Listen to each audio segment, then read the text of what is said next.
Over the years, Robert Goldstein worked closely with Las Vegas Sands founder Sheldon Adelson on themed integrated resorts inspired by European cities like Venice, Paris, and London. Adelson's visionary outlook for Macau was widely praised as part of the pioneering generation that transformed the city into the gaming hub it is today. Let's talk a little bit about Sheldon Adelson. What is something that you most remember about him? What was his legacy? Well, what I remember in his legacy are different things. His legacy will be a true visionary, and a visionary means someone who sees something and then goes for it. A lot of us have ideas, woulda, shoulda, coulda. That wasn't Sheldon. If he saw something, he went full bore, with both feet in the ground and went for it. And he didn't let people interrupt his belief. We did this Macau project. People didn't think it made any sense. Some of the smartest people in our industry scoffed at it. And Sheldon never blinked. He never even thought about it. He was so committed to it. And so that's his legacy, is great vision with commitment to following through. What personally, the thing with Sheldon I miss, he was very humorous. He was very funny. I mean, he was truly a very down-to-earth person. There wasn't a lot of, fanfare with Sheldon. It was very, black and white. And I once got here with him. We landed one time. He had eaten the whole way through the airplane ride. He was eating. We landed at 9:30. He said, "Where are we going to go for dinner?" I said, "Sheldon, you've been eating for 15 hours. Give it a rest." He said, "The food here is so good. I love the food here." And he was very funny. He was soft-spoken. He could be demanding to work for, but always very fair.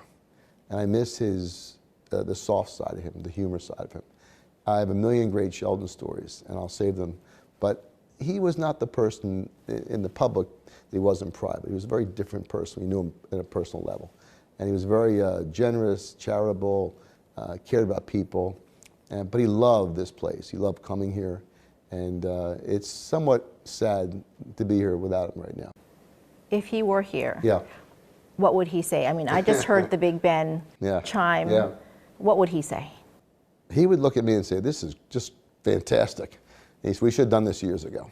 I mean, he would have really enjoyed this. The Big Ben, he loved London, and he would have enjoyed every nuance in the building. We saw the show last night, as you walk in. He would have so enjoyed this building. And it's sad. I mean, life is, we all get there, but it was a big loss. And I think on days like today, when you're actually in an environment he would have thrived in, it's especially challenging. For the family and for me, he was a huge loss for all of us. But he would have enjoyed this immensely, immensely. Yeah. Looking back at your career in the gaming industry, what is the biggest lesson you've learned? What would you tell your 16-year-old self? Yeah.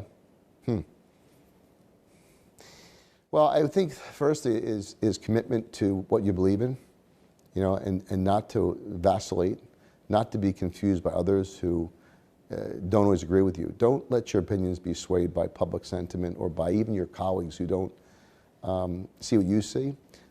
Stay true to yourself, have confidence, and when you do fail, learn from it and keep going. Failure is not permanent, nor is success. You keep going, you keep marching, and respect the people you work with. It's important.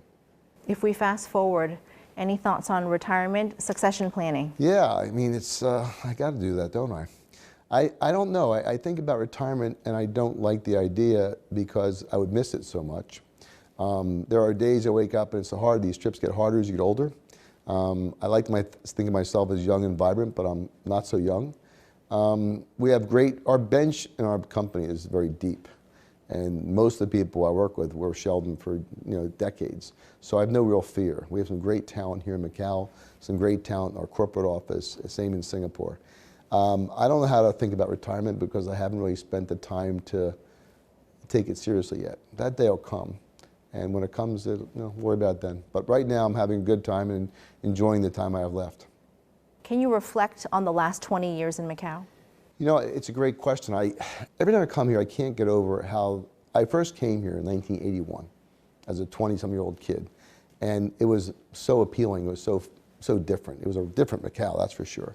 But to see the evolution of this market, the maturity and the quality of product, because when I first came here in the first 20 years, no one took Macau serious as a destination. It was simply a place to go for 6-7 hours, gamble, and come back to Hong Kong. That's all it was.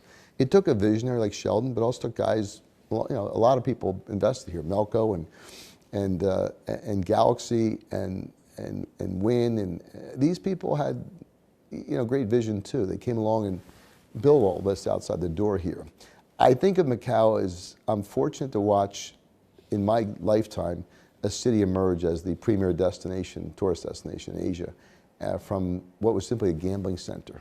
And if you want to see proof of the power of non-gaming assets, this is the place to come. And the people who built this town deserve credit for capital, vision, commitment to build something far beyond what it was 30, 40 years ago.